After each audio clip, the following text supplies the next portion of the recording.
Meeting to order at 6 o'clock on November 4th, 2019. Audience members are required to sign in on the sheet provided at the registration table. Citizens wishing to be heard on topics not listed on the agenda may speak under item C.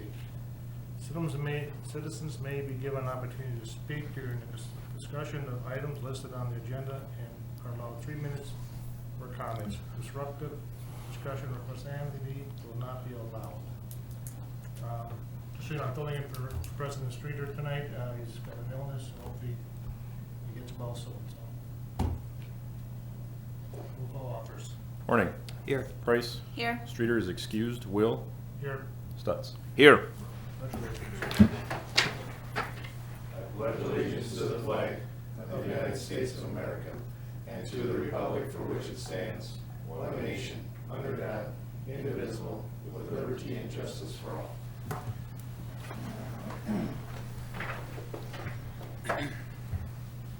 Item C, citizens participation.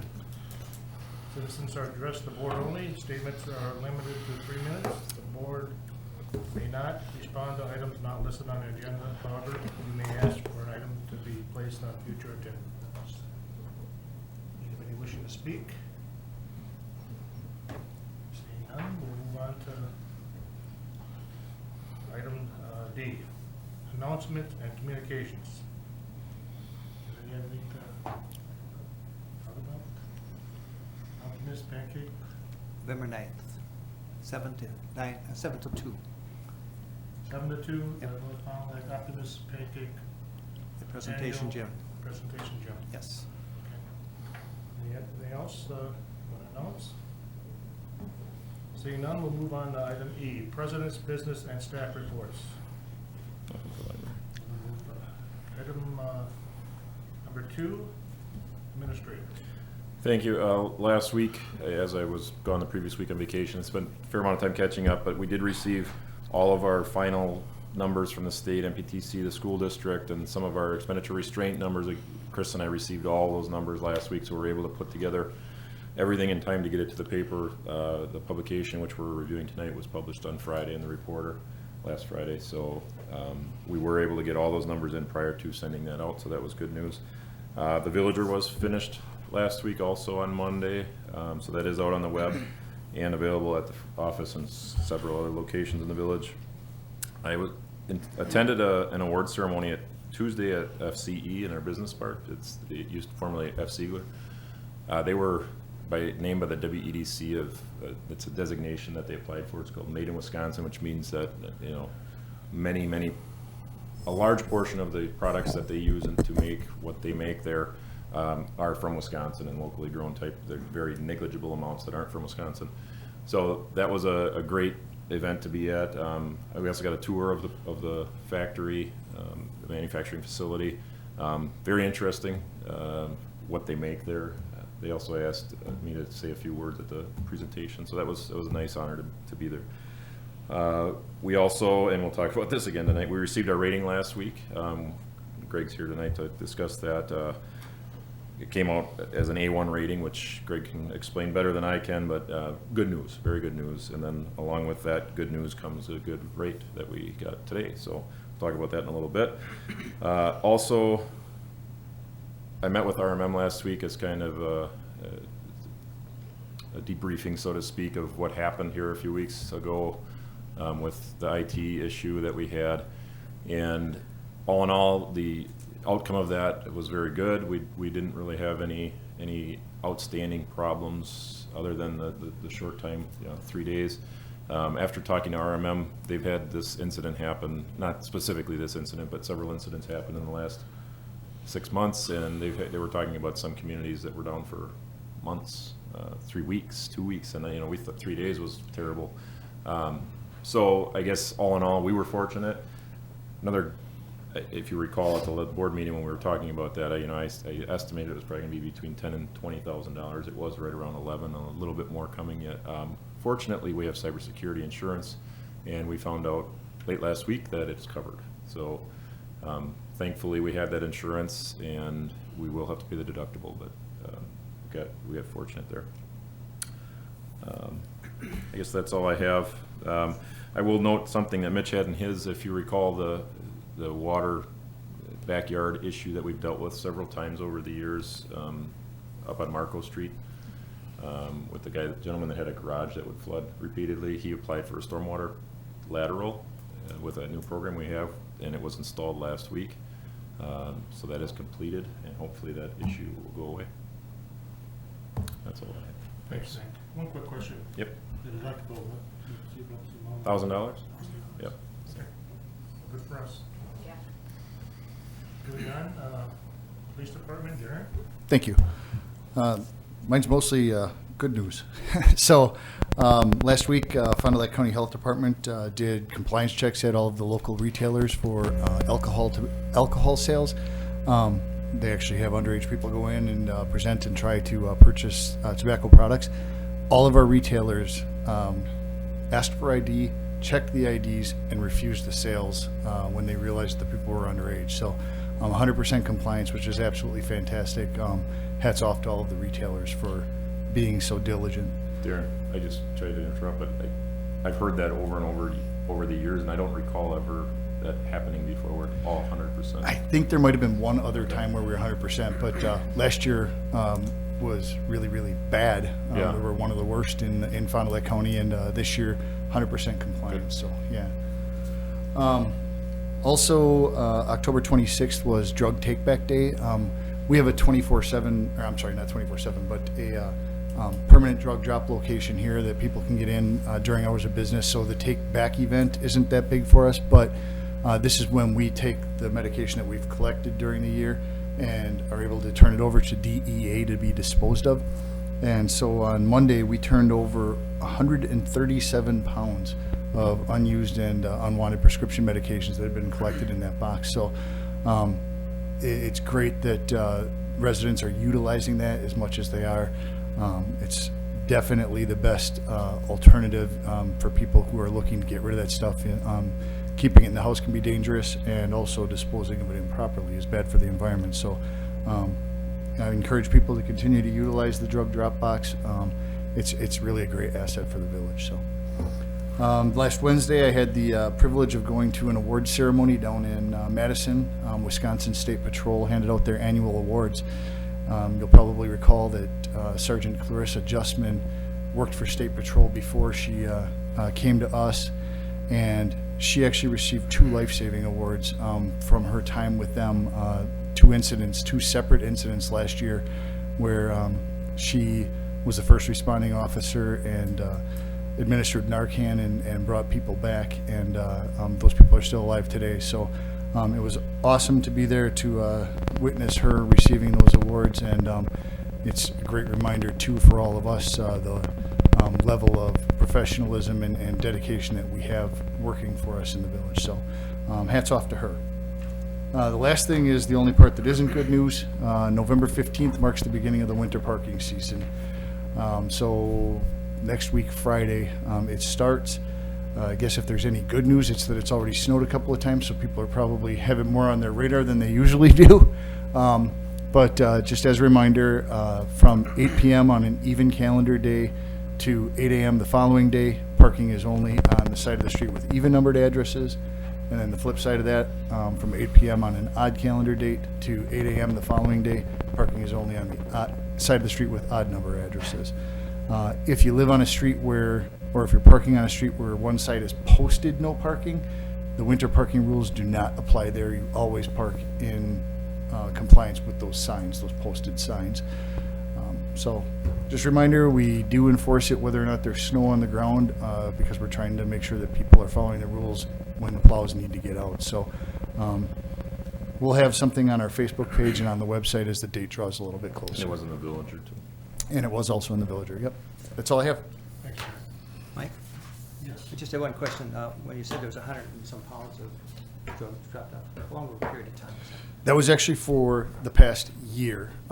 We have 2 opportunities during the course of the year to dispose of it. They do a spring take back and they do a fall take back. We were not able to take advantage of the spring drop-off date. So these were actually all collected from October of last year to October of this year. But still 137 pounds is absolutely phenomenal. So Thanks. Thank you. Moving on, Fire EMS Department, Jake? Thank you. The crews have been doing Fill the Boot for MDA for the past couple months now and have collected just over $5,000. So hats off to them. They put quite a bit of time and effort into it this year, and it's the most that they've raised for MDA. And we've gotten several letters from the people that run MDA thanking us for the time and effort that those guys put in. So that's just the part and full-time guys that are union that do that typically, and the dates are put out, and usually it's middle of the summer and then in fall that they'll do it, so they wrapped up in October, so it's good for them. The new engine's coming along. We've been installing different brackets and making sure that everything's going to be kosher for November 13th when we are planning to put it in service. There'll be a ceremonial wet down with multiple different departments coming from the county, mainly departments that we work with quite often and are automatic aid with or for. So that will be happening. It should be starting at around 5:30 p.m. and anybody is welcome to come down. After I had a resignation of a full-time person, we put out a hiring process and got multiple applicants, and through that we picked out some of the applicants to work part-time, and they accepted potentially accepted a part-time position. They got to go through the hiring process, and so I'm hoping to add 2 or 3 more employees part-time here in the near future. So that's all I have. Thanks, Jake. Yep. Quick question. Yep. You lost a full-timer? Yep. Did you have a part-timer fill that open slot? Yep. Yeah. He started the day after, so it worked out really well. Adam's still out, so we've been working through that yet, but everything has been going pretty kosher for the most part. Thanks. Question for Jake? Seeing none, we're gonna move on to Public Works Department. Darren? Thanks, Mike. Just a couple of quick things. Parks are closed for the year. Parks were open, or closed them for the year as of October 28th. All the bathrooms and all the facilities are winterized now, so there's no bathrooms in any of the parks for use anymore. The other thing is, crew's been out doing curbside leaf collection. Reminder that the leaves do need to be bagged. And then, we've also had the street sweeper out, whenever, with the snow and stuff, we weren't able to sweep those days. But every day that we're able to, the sweeper will be out until things freeze up, that we can't run the water system anymore. Thanks,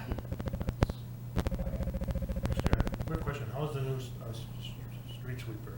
Big difference, they're about the same, or? About the same when ours was new. Okay. The old one was new 20 years ago. Okay. Yeah. Good. All right, we'll move on to consent agenda. Item number 1, approve the minutes of the following board meeting, October 14th, 2019.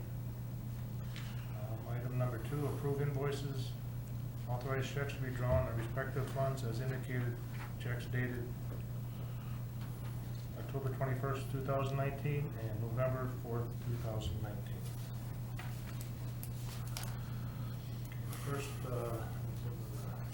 That's the one. It's 10:21. okay, I'm sorry, okay, yep. Checks dated 10/21/19, general fund, $16,276.90. Library fund, $137.05. EMS fund, $1,722.51. Capital projects, $64,861.60. Water department, $1,178.64.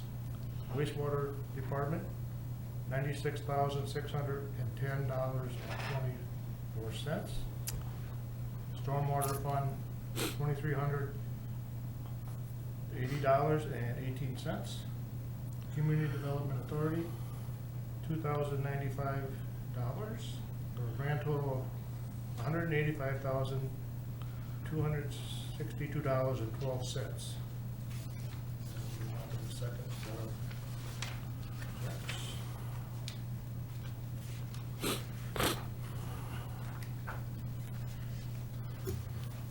These are dated for November 4th also. General fund, $38,039.22, general fund. Library fund, $1,291.54. EMS fund, $3,354.85. Capital projects, $19,041.76. Water department, $3,846.96. Wastewater department, $260.19.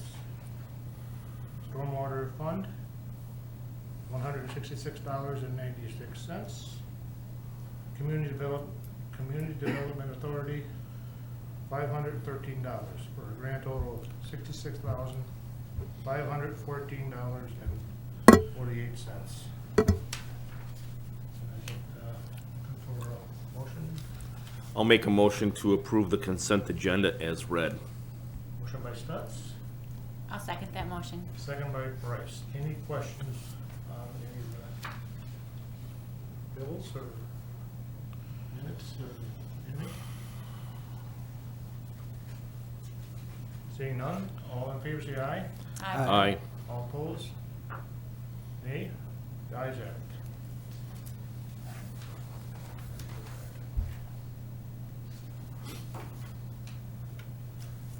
We'll move on to resolutions. Discuss and possible action on resolution R-15, 2019. A resolution awarding the sale of $1,495,000 general obligation Missionary Notes Series 2019A, providing a form of notes and levying a tax in connection therewith. Dollar amount is preliminary and subject to change at the meeting. Is Greg from Tellers tonight to discuss the bonds? Good evening. You have a copy of the sale report, which is what I'm going to go through, that kind of provides an overview of the sale of the promissory notes that was conducted to date. On the first page of the sale report's an executive summary that kind of summarizes the purpose of the issue and the results of the sale today. The notes were authorized to finance 2019 and 2020 capital projects of the village. That includes some equipment, improvements to parks, streets, and facilities. We conducted a competitive sale today, which meant we took bids from banks and underwriters. A total of 7 bids were received. The winning bid was submitted by BOK Financial Securities out of Milwaukee.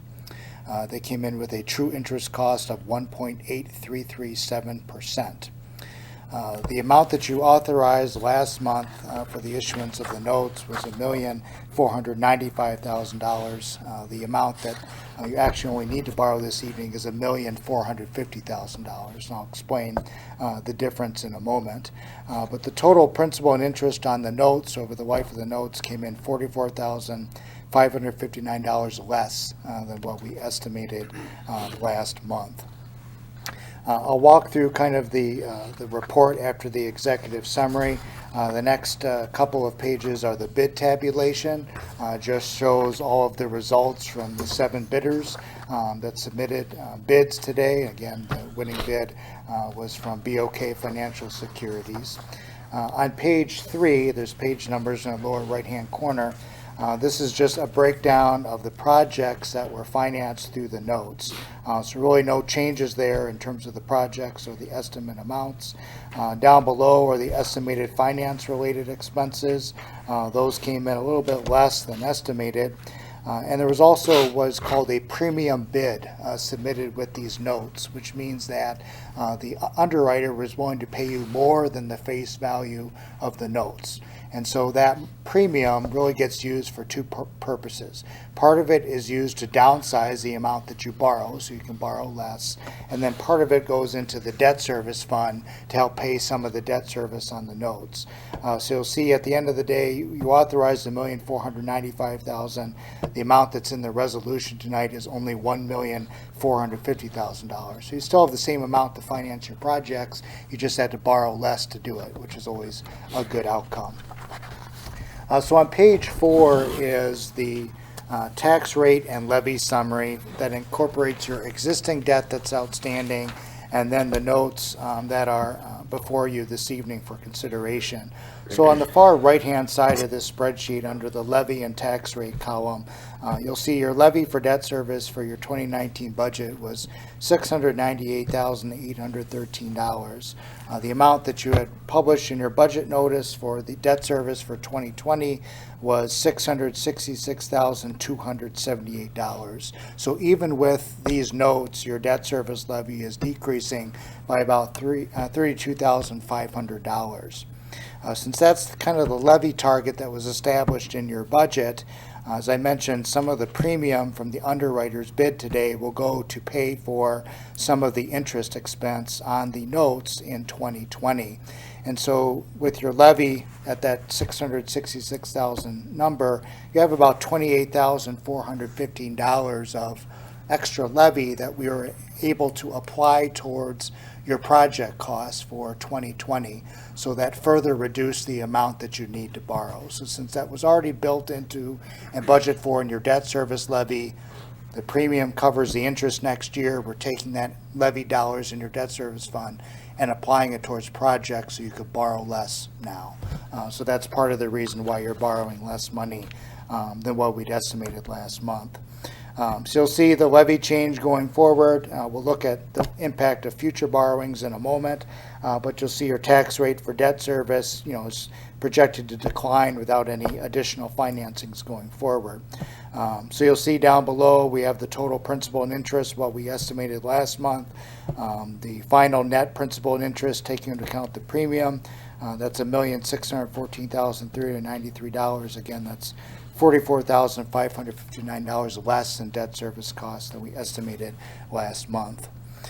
So we've been working with staff, the past couple of months as we plan for this financing to look ahead to what the impact would be for additional financings in the future.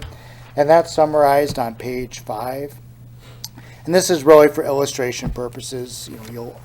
Future borrowings all require future action by the village board. But if the village financed about $1.3 million of projects every other year from 2021 through 2025, and you look at that levy and tax rate column off to the far right-hand side, generally the target we've been trying to achieve on an equalized basis that your tax rate for debt service would be less than $350 per thousand. So with these notes and borrowing about $1.3 million every other year on an equalized basis, you'll see your tax rate would be in that middle $3.45 or a little less per thousand. So we're not only looking at what you need for your projects in 2019 and 2020, we're also just trying to kind of plan ahead to look at the impact of future borrowings. So you'll see in 2023, your debt service levy is projected to increase, by a larger amount, but your TID out tax base is going to increase that year because TID 1 is projected to close in 2022, which will impact your 2023 budget. So we're kind of planning for that in advance. While your levy will go up, your tax rate really for debt service is projected to still remain within that 340 to 345 range because of all that value from TID 1 that will come onto the tax rolls. So we're kind of planning for that in advance as well. In terms of your general obligation debt limit, that's kind of modeled out on page 6. Your principal outstanding of general obligation debt can't exceed 5% of the village's total equalized value, including your TID value. So if you did borrow that $1.3 million every other year for your general projects, and then you may be borrowing for some utility projects next spring, even if that's done on a general obligation basis, your utilization of your general obligation debt limit, third column over from the right, estimated to be no more than about 64%. At the end of 2020, you're estimated to be about 61% of your debt limit. So within the range that you're at now, so you comfortably can kind of borrow for this level of amount of projects without really seeing an excess use of your borrowing capacity. So the final item I wanted to talk about is your rating. We took the village through the rating process for the first time in a long time with Moody's Investor Services, and their credit rating report is attached. Just wanted to highlight a couple of items. You came in at an A1 rating. So the rating scale goes AAA, AA1, AA2, AA3, then A1. And then it goes A2, A3. So you're kind of in that upper echelon of the A category, which is a good position to be in. Moody's looks at a lot of quantitative factors and other qualitative factors that they evaluate during the rating call. On their page 5 of their rating report, and their page numbers are in the far lower left-hand corner, they publish what they call their scorecard, which is the primary quantitative part of their rating, where they look at your overall tax-based side, your financing, general management, which, you know, kind of really is taken as management of Wisconsin communities as a whole. That's a part of that. And then in your debt and pensions profile. So your strongest area is really finances, which is what the village has the most direct control over. Your general fund balance and your cash balance as a percentage of your total operating revenues actually scores out at levels that Moody's considers comparable to a AAA rated community. So you're really far exceeding expectations with your financial performance. Probably the area where they rated the village weaker is just in your overall tax base size. Your tax base, your total property tax value is a little over $200 million. Compared to other A-rated credits in Wisconsin, your tax base is smaller. So they take that into consideration. But all in all, you kind of came in at that A1 level, which is kind of what we're trying to really achieve through this rating. I encourage you to read this at your leisure. It's kind of a good independent assessment. I think one comment that they noted here was that your tax base has recovered back to levels higher prior to the recession. So I mean, you've kind of really dug out from levels. A lot of communities saw a downturn after and during the recession. The village was no exception, but that's recovered nicely. So I want to give credit to Nick and Chris. They really did an excellent job on the rating call, represent the village very well, really showed their strong knowledge of the village's overall financial and economic conditions. So I think a good outcome. Helped with our bidding environment today. 7 bids is very strong, and certainly the interest rates were favorable as well. So that's a rather lengthy, my apologies, overview of this, but I'm happy to answer any questions. You do have a final copy of the resolution. Again, that's $1,450,000 is the final number. If it's approved by a village board, there's a bid form that'll be signed and will take with me as evidence that you've accepted the results. But I'm happy to answer questions. Thanks, Greg. First thing I look at is the rates all came in pretty close. There were some that didn't. They did, yeah. I think before we made some of the final downward adjustments, the rates were very comparable to what we were estimating. Rates kind of came up a little bit over the last couple weeks, but I mean, are still very favorable. I mean, we've been in such a low interest rate environment for so long that, certainly borrowing for, a 9-year note and you're getting a true interest cost, well under 2% is a great outcome. Around $200 million. I thought our equalized value is going down. That was part of our reason why it doesn't reflect it in this chart here, does it? Yep, it did decrease slightly this year, largely due to a TIF property that is tax exempt or nonprofit, considered tax exempt. But overall, our equalized value is around that $200 million. It just reduced by $2 million. Okay, I didn't see it reflected in here.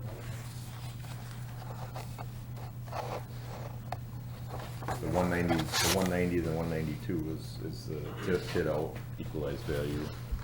But yeah, it is reflected in there. Okay, all right. Any other questions for Greg? I wanted to thank Greg and his team for the process. Chris and I, it was our first time going through a rating. The last time we were rated was right before Chris started, right? Like a year before Chris started here. So thank you for your team walking us through the rating process. It was a pretty intense, for us, it was a pretty intense phone conversation with the Moody's, going through that process, along with the entire borrowing process. They do a great job for us, along with Above and Beyond. We bounce a lot of questions off Greg throughout the year, so I just want to thank you for You're all welcome. that time. Thank you. And today we spent a lot of time on the phone for Greg to explain to Chris and I and draw us pictures on how this all worked out. So I thank you for that. So. You're welcome. Thank you. Thank you. What was our rating before this new rating we got? The village really sold its debt prior, really non-rated, which, really hasn't been a problem per se. I mean, there are plenty of communities that sell debt. In Wisconsin is a non-rated factor. I mean, each time the village has kind of gone into market, I've kind of, looked at some of the key rating factors and some of the qualitative factors. And, your financial position has always been strong. The valuation, again, you're just smaller compared to your peers in that rating category, was always kind of lagging a bit.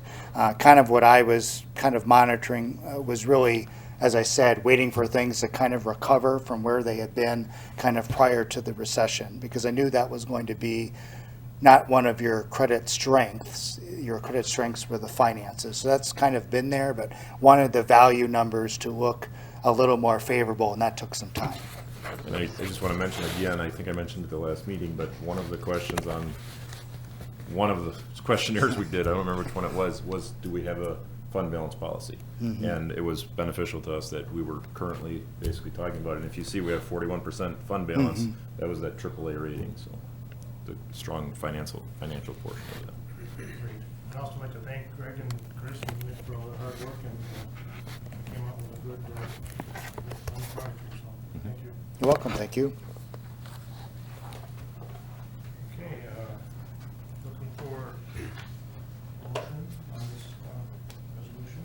I'll make a motion to approve Resolution R-15, 2019. Motion by Horning, I'll second it. second by Stutz. Any more discussion? All in favor, say aye. Aye. Aye. All opposed, nay. The ayes have it. All right, moving on. Thank you. Thanks, Greg. Thank you. All right, administrative, discussion, review, possible action on the 2020 general obligation TIF, EMS, debt service, revenue, and capital improvement plan budgets. Sounds familiar, right? All right, so I just put this on here again in case there's any last comments on the budget process, along with just an update, and I have just to review a couple of things that's in the packet. So first thing in your board packets would be the summary, 2 pages of summary. The only, if you'll notice, page 2, almost, halfway down on page 2, you'll see the 0 there in the 2020 budget column for revenue over expenses. So we zeroed that out. And how we zeroed that out was we got our expenditure restraint number, 1.9% is the limit. We cannot increase our budget by more than 1.9%, yet we still receive our expenditure restraint payment of around $45,000, $46,000 from the state. So what we did with that is we increased our contingency fund to get that up to 1.85%. It's just below 1.9%, and then offset that with use of fund balance. So by doing that, we zero out the budget. You'll notice we're showing a use of fund balance on page 1 of $57,802. However, if you look at the contingency expense on lower portion of page 1, it's $125,000. So that $125,000, if you subtract that $57,000 off, there is really what our budget is in the black, which is around 68, 66, somewhere in there. So with that, the way the budget is proposed, it's really the only numbers that changed from the last time you saw it. It was just getting that number to work out with our expenditure restraint. Does everybody understand that? Okay.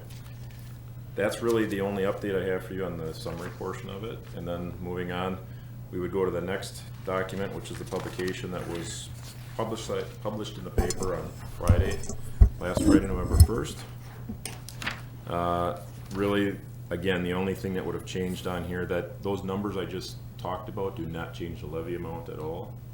It doesn't change any of that. The only thing it does change is the total expenditures in the middle of the page, that $3,601,645. That's different than what you would have seen the last time, however, you haven't seen this document before. Mike, to your note up on top, you'll see the village assessed values are 190 and 192, you'll see that reduction there. Also on the bottom, it's kind of the second to last section is the total levy for the village. That's the village's portion of our levy. Right now, in 2019, our current local levy amount is $9.03 per thousand. The proposal for next year is $9.14, 11-cent increase, which is a 1.22% increase to the levy amount. If you recall, we did a 2% increase to the levy. The overall rate, though, only goes up 1.2%. So I think if you read the Villager article, that equates to about $11 a year for a $100,000 home. So it's basically 11 cents. So below that, you'll see the full tax rate. That includes MPTC, the county, school district. Am I forgetting someone? The state. That's an increase of 4.77%. We have no control over that, unfortunately. So you'll see there's about a just under 20 cent, 17 cent increase there. I didn't say that right. That's $1.17 increase. So 4.7% overall tax rate increase to village residents on their tax bill. However, our portion of that is only the 1.2%. Do you know what's driving that 1.7? Yeah, largely the School district. school district. Largely. You know what they're going up? Is it 16%? What? No. Gosh, no. Or was it around 8%, maybe it is. I think it was a little over Yeah. 8%. That's only 4%. I was surprised to see that 4.77. I know the county's gonna come in under. and, They're pretty, yeah, they're just slightly lower. They were, Um, their overall levy went down, but I think the rate went up a little bit. A little bit. Yeah. Yeah. By the village assessed value going down, does that increase that rate down there? That has nothing to do really with the overall levy rate. I mean, the only thing we can control is that $9.03 and the $9.14. What that does do is it affects the TIF amount. That it more affects the TIF. Is that right? Correct, Chris? So if that assessed value, the further that assessed value drops, if it's in the TIF, then our TIF suffers more so than the tax rate of the village. Our TIF is gonna not make as much money as it would have otherwise by that. Yeah, that 4.77 to me is pretty sizable, but I'm not saying for the village. Right, and unfortunately, as a taxpayer, you know, I think it's everybody's nature that it's generally, I don't wanna say we get blamed for it, but generally, we're looked upon as why the tax rate went up, and in reality, $11 on a $100,000 home is because of us, but the remainder of it is not out of our control. Because you mail the bill all the Right, yeah. They pay them at the county though, so we don't get to collect the tax. So with that, there's really no action on this. It was just for review, the public hearing, and the action would be next week, for adoption of the budget. Any questions? Yeah, Chuck? Do you have any questions or comments? 2 weeks, November 18th. Yep. Okay. No, I don't. Question or comments for Nick? Okay, then moving on, I guess, item 2, discussion and possible action on allowing the placement of a wreath at North Fond du Lac Veterans Memorial. There's some discussion, we're gonna, hopefully we can talk about it, but we're not going to vote on this tonight. I think we just postpone this discussion. The timeliness of it, we've got plenty of time. I talked to Chuck, is actually the one that asked to put it on the agenda. Chuck is good with waiting until November 18th to discuss this, so I think at this point we'll just postpone the discussion. Could we just have a brief overview of what you're looking to do? Sure. I had somebody come and ask me if they could buy a wreath and put a wreath at the memorial. We've done this in the past, and I think at that time the board had said, we'll allow it this year, but we wanted to do a case by case. There was some concern that all of a sudden it would be it'd take away from being a memorial, you know what I mean? People hanging things, putting fake flowers and everything else there, so I think that was a concern, but I think at that time, again, the board said, we'll just take it as case by case. And there's just one individual who wants to buy a wreath, and we wouldn't hang it on the stones, it'd just be a stand on the side, and that's what he's asking for, so. Okay. So, I only want to comment on it. I would hope we would contact the people that did all the hard lifting for that memorial to be able to hold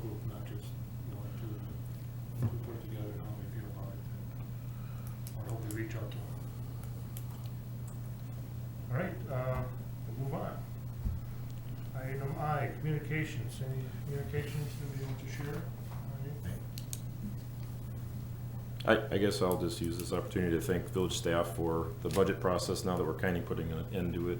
It's a long budget process, it's a long season, and especially Chris, as she gets everything thrown at her, so from all the departments, so I'll thank all of our department heads and staff that put a lot of hard work into our budget process, and ultimately we ended up with a very strong budget, and we're in a very good financial position as a village, so thanks to all the staff.